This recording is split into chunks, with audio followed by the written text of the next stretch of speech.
Hello friends, आज के video में मैं बताऊंगा आपको आर्य इन्वेजन के बारे में। तो आर्य इन्वेजन का आपने बहुत सारा थ्योरी सुना होगा, तो इसमें सारी थ्योरी भी बताऊंगा और कैसे कैसे इतिहास लिखा गया फिर ये भी हम देखेंगे। और इसमें देखेंगे जैसे कि सिंधु घाटी सभ्यता के बाद आर्य ही आगमन होता है और सिंधु घाटी सभ्यता समाप्त होने में भी एक इनका रीजन माना जाता है कि आर्य ने ही समाप्त किया, क्योंकि ये बहुत ही एग्रेसिव होके आए थे। और जब ये घोड़े लेके आते हैं और यही के बाद से आप देखेंगे उत्तर वैदिक काल के बाद से जैसे लोहा मिलता है, यहाँ से आप देखेंगे जनपद महाजनपद बनने लगते हैं, एम्पायर बनने लगते हैं, युद्ध शुरू हो जाता है। तो माना जाता है कि काफ़ी एग्रेसिव थे। और आपको देखने को मिलेगा आज, मतलब बोला जाता है जो भारतीय नेटिव मतलब लोग हैं, जो वो SC ST मतलब कि वो जैसे आर्य आते हैं तो वो जंगलों में चले जाते हैं, और जंगलों में जो चले जाते हैं तो वो ट्राइब बन जाते हैं, क्योंकि ये बहुत एग्रेसिव थे।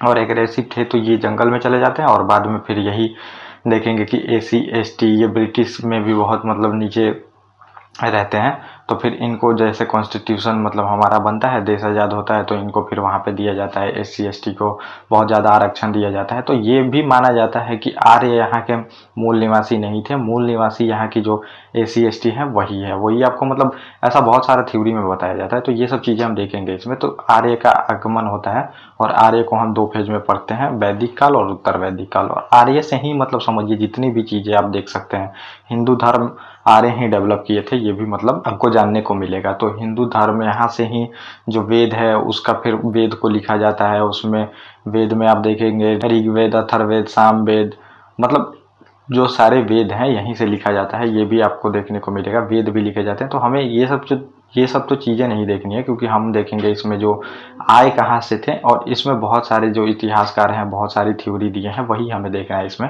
तो पहला आप थ्योरी हम शुरू करते हैं और देखते हैं कि कहाँ कहाँ से ये आए थे, ये बताया जाता है इसमें। तो पहले इसमें इतिहासकार आपको देखने को मिलेंगे, सर विलियम जोन्स रहते हैं। इन्होंने बोला है, सर विलियम जोन्स ने, कि ये जर्मनी से आए थे और जर्मनी वाले इलाके में, और मतलब कि वहीं पे देख सकते हैं जो दक्षिणी भाग है रसिया का, वहां से और हंगरी से, तो वहीं से जो ये ट्राइब वहां पे रहती थी वो इन्वेज करना शुरू करते हैं। और धीरे धीरे देखेंगे मध्य एशिया होते हुए ये आते हैं भारत में और यहीं पे बसते हैं। फिर यहाँ पे जो सभ्यता चल रही थी, तो 200 सालों का इतिहास हमें पता नहीं है, 1500 से 1700 के बीच का हमें इतिहास पता वैसे भी नहीं है। तो ये माना जाता है यहाँ पे ये आते हैं, ये सर विलियम जोन्स बोलते हैं कि, और देखेंगे हिटलर भी अपने आप को आर्य वहीं बोलता था वहाँ पे।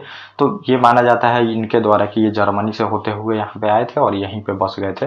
तो एक थ्योरी ये इसमें दी जाती है। तो यूरोपियन आपको देखने को मिलेगा, जितने यूरोपियन थे इन्होंने यही सब इसमें बताया है कि वो वहीं से आए थे। जो भी यूरोपियन इतिहासकार ने मतलब लिखा है इसमें, जो आपको देखने को मिलेगा, जो मैं अभी बता रहा हूँ, इसमें जितने भी यूरोपियन इतिहासकार थे तो उन्होंने यही चीज़ें सिद्ध करने की कोशिश की है कि वो जो है वो यूरोप से आए हैं, क्योंकि वो शुरू से ही अपने आप को उत्तम साबित करना चाहते थे। तो सबसे बड़ी चीज़ होती है, जैसे हम हमारे पे ब्रिटिश रूल कर रहे थे, तो वो हमारा जो मानसिक चीज़ें थी वो तोड़ना चाहते थे कि ये उत्तम हो ही नहीं सकते हैं। उन्होंने सारे इतिहास में अपने आप को ही घुसेरा है कि वो सबसे उत्तम थे। चाहे एजुकेशन सिस्टम से ही आप समझ सकते हैं, एजुकेशन सिस्टम से ही दिमाग को चेंज किया जाता है। तो एजुकेशन सिस्टम में हर एक चीज़ों में उन्होंने अपना अच्छी चीज़ें डाली है इसमें। तो इतिहास भी लिखने का अलग अलग तरीका होता है। बाद जो ब्रिटिश इतिहास लिखते हैं वो अलग लिखते हैं। 1957 की क्रांति, हमारे यहाँ स्वतंत्रता सेनानी उनको बोला जाता है, वहाँ पे अगर इतिहास में लिखा गया है तो वो उसको टेररिस्ट मतलब समझिए कि आतंकवादी बोलते हैं, वहाँ पे उग्रवादी बोल के वहाँ पे लिखा जाता है। हम ब्रिटिश इतिहास को डार्क एज में पढ़ते हैं, वो वहाँ पे अपने गोल्डन एरा में पढ़ते हैं कि हमने पूरे वर्ल्ड पे राज किया है। तो सभी का इतिहास लिखने का अलग अलग तरीका होता है। तो वही जो वहाँ के इतिहासकार थे, तो उन्होंने यही सिद्ध करने की कोशिश की है कि वो वहीं से आए थे यूरोप से, और यहाँ पे सभ्यता विकसित करते हैं, जो कि बाद में तक देखेंगे कि पूरे इतिहास में और अभी तक वही सभ्यता हमारी आर्य से हिंदुइज्म चल रहा है। तो वो सिद्ध करना चाहते थे कि वो आके डेवलप किया है यहाँ पे, जबकि ये बिल्कुल हो ही नहीं सकता है। वो उस टाइम वहाँ पे कुछ ऐसा विकसित ही नहीं हुआ था कि हो सके। तो इसमें हम देखते हैं और भी लोग क्या क्या इसमें बोले हैं। और अगले जो इतिहासकार है DM त्रिवेदी आपको देखने को मिलेगा। ये इन्होंने क्या बोला है, ये देविका प्रदेश जो अफगानिस्तान में है वहाँ से ये लोग आते हैं, और फिर यहाँ पे सिंधु नदी के आसपास, तो नदी जहाँ होती है वहीं पे सभ्यता विकसित होती है। तो ये फिर यहाँ पे आते हैं और यहाँ पे सभ्यता विकसित करते हैं। इनका कहना ये है देवेंद्र त्रिवेदी जो है, इनका कहना ये है कि ये जो है ये अफगानिस्तान से आए थे और अफगानिस्तान से आके यहाँ पे सभ्यता विकसित करते हैं, जिसे आर्य आगमन के रूप में हम देखते हैं। तो ये भी थ्योरी इसमें बताया जाता है इनके द्वारा। तो ये भी आप समझ सकते हैं कि अफगानिस्तान से आए थे। तो ये पूरी तरह से जो उसके बाद का जो हिस्ट्री चलेगा हमारा, तो अफगानिस्तान से लेके पूरी तरह से जो अखंड भारत आप सुनते रहते हैं वहां तक मतलब रहता है ये सब चीज़ें। तो वो नज़दीक से आ सकते थे, इसमें कोई दो राय नहीं है। और नज़दीक से आए तो ये समझिए नेटिव ट्राइब यहाँ के ही हुए ये आप मान सकते हैं। आप अगले जो इतिहासकार आपको देखने को मिलेंगे, जिन्होंने भी बुक लिखा है अपना, तो बाल गंगाधर तिलक आपको देखने को मिलेंगे। तो मॉडर्न इंडिया हिस्ट्री में आपने बहुत इनके बारे में पढ़ा होगा। तो इनका कहना है कि ये उत्तरी जो क्षेत्र है, उत्तरी ध्रुव, नॉर्थ पोल, वहां से ये होते हुए आए हैं समझिए। तो वो अब इनका कहना अलग है कि मतलब ठंडे इलाकों से होते हुए फिर ये आते हैं यहाँ पे और यहीं पे बस जाते हैं। मतलब यहाँ पे अब बहुत देखेंगे हमेशा से उपजाऊ क्षेत्र था, जो भी आता था तो आया होगा वो मान लीजिए कि उधर मध्य एशिया होते हुए, तो उधर तो रेगिस्तान ही था शुरू से ही। तो रेगिस्तान वो लोग उसमें नहीं झेल पाए होंगे, इधर बढ़ते आए होंगे। तो इधर मतलब सबसे सूटेबल एरिया आपको देखेंगे सिंधु, सतलज, झेलम, दस्ता, ये सब जितनी नदियाँ यहाँ पे थी तो यहाँ पे लोग बस गए होंगे, क्योंकि यहाँ पे प्रोडक्टिविटी ज़्यादा होती होगी। और उस टाइम जो देखेंगे एंशिएंट टाइम में, तो हिस्ट्री में देखेंगे तो इकोनॉमी का एक ही साधन होता था वहाँ पे। आप एक तो पशुपालन कर सकते थे और दूसरा समझिए कि कृषि कर सकते थे। तो यहाँ पे फर्टिलाइज जो एरिया था यहाँ पे कृषि करते होंगे और ये कृषि भी बहुत अच्छी तरह से फिर विकसित करते हैं ये। तो इनका भी कहना मतलब समझ सकते हैं आपकी, ये बोलते हैं जो बाल गंगाधर तिलक जी रहते हैं, तो इन्होंने बोला है कि ये उत्तरी पोल से आए हैं समझिए, मतलब कि नॉर्थ पोल से आए हैं और फिर यहाँ पे ये बसते हैं। तो एक ये भी थ्योरी इसमें देखने को आपको मिलती है। और एक आपको मॉडर्न इंडिया हिस्ट्री में एक और नाम आपको देखने को मिलेगा, दयाराम साहनी का। दयाराम साहनी जो थे तो इन्होंने बोला है, आपको देखने को मिलेगा कि ये तिब्बत क्षेत्र से आए थे, जो आज आप देखेंगे चाइना का इलाका है तिब्बत। तो इनका कहना है कि तिब्बत से ये होते हुए हिमालय को पार करके फिर ये यहाँ पे आए थे और यहीं पे बस गए थे। तो ये थ्योरी भी मुझे मतलब उतना तो नहीं लगती है सही, क्योंकि देखेंगे जो तिब्बती लोगों का शरीर का स्ट्रक्चर है वो बिल्कुल मैच नहीं करता आर्यन जो है।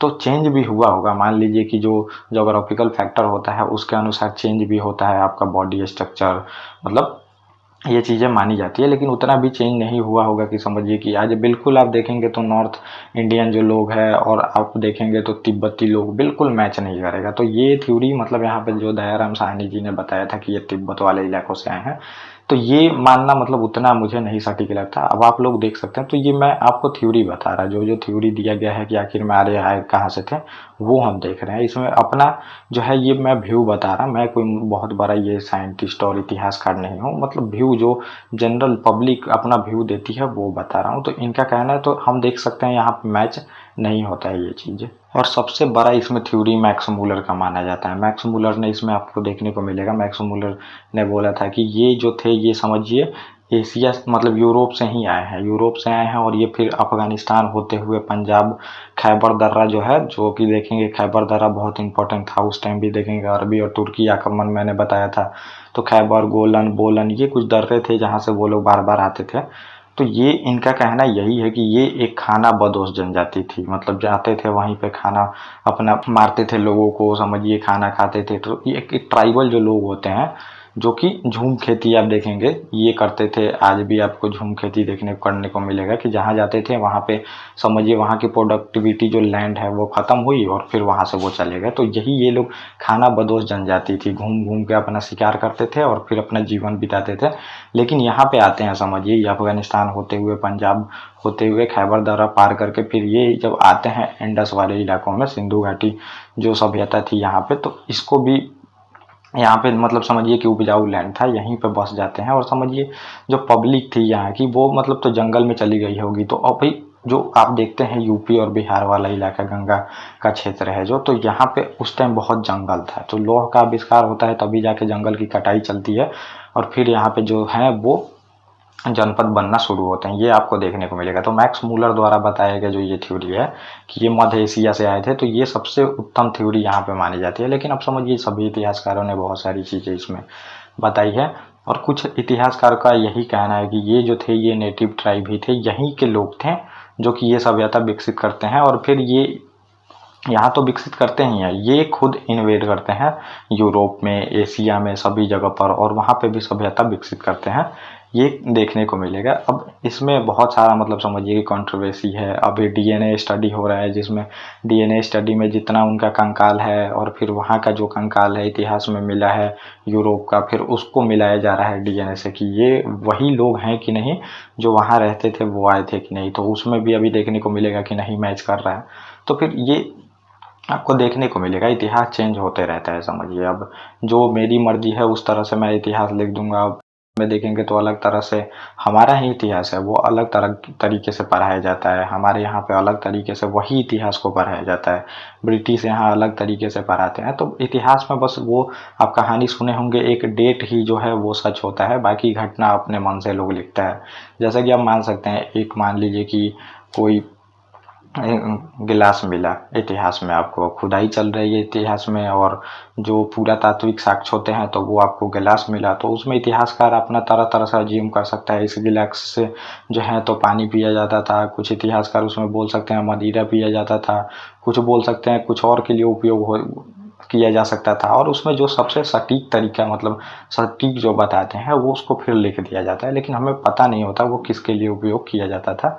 तो ये चीज़ें होती हैं। तो समझिए अभी चेंज आएगा, अभी बहुत सारे इतिहासकार आएंगे जो अलग अलग थ्योरी देंगे। और समझिए इतिहासकार में भी ये होता है, जो बड़ा इतिहासकार होता है उसका बात मान लिया जाता है। चाहे आप देखिए कि सोसाइटी में दो लोग होते हैं, एक के पास बहुत पैसा है, मतलब समझिए बहुत पैसा है, एक के पास बहुत नॉलेज है, लेकिन उसकी बात सुनी जाती है जो जिसके पास बहुत पैसा है। तो वो अगर बोलेगा कि हाँ ये चीज़ें ऐसे होती हैं तो लोग मान लेंगे वहाँ पे, लेकिन जिसके पास बहुत नॉलेज होते हैं उसकी बात नहीं मानी जाएगी। ऐसा चीज़ें होती हैं। तो इतिहासकार में भी बहुत इतिहासकार होते हैं, जो बड़े इतिहासकार होते हैं वो चीज़ें बोलते हैं तो उसको फिर लिख दी जाती है। वैसा ही हुआ था उस टाइम, ब्रिटिश ही सब पे डोमिनेंस कर रहे थे, सब पे राज कर रहे थे, जो उन्होंने बोला वो चीज़ें लिख दी गई। तो ये आप समझ सकते हैं। तो ये मैंने इन्वेजन का कारण इतना बता दिया। तिब्बत से आए थे, अंटार्कटिक क्षेत्र से आए थे, मतलब कि नॉर्थ पोल से, फिर आप देख रहे हैं जर्मनी वाले इलाकों से आए थे, मध्य एशिया से आए थे, अफगानिस्तान से आए थे। इतना चीज़ें इसमें बताई गई हैं। किसी ने फिर बताया कि यहीं के जो थे ये लोग थे, यही विकसित करते हैं सभ्यता को, और यही सभ्यता आज तक चली आ रही है। तो सिंधु घाटी सभ्यता तो समाप्त हो गई, लेकिन आर्य जो सभ्यता थी वो आज तक हमारे अंदर मतलब संस्कृति में देखने को आपको मिलेगी। तो ये टोटल चीज़ें मैंने बता दिया। ओके गाइस, थैंक यू, और अब हम मिलेंगे अपने नेक्स्ट टॉपिक।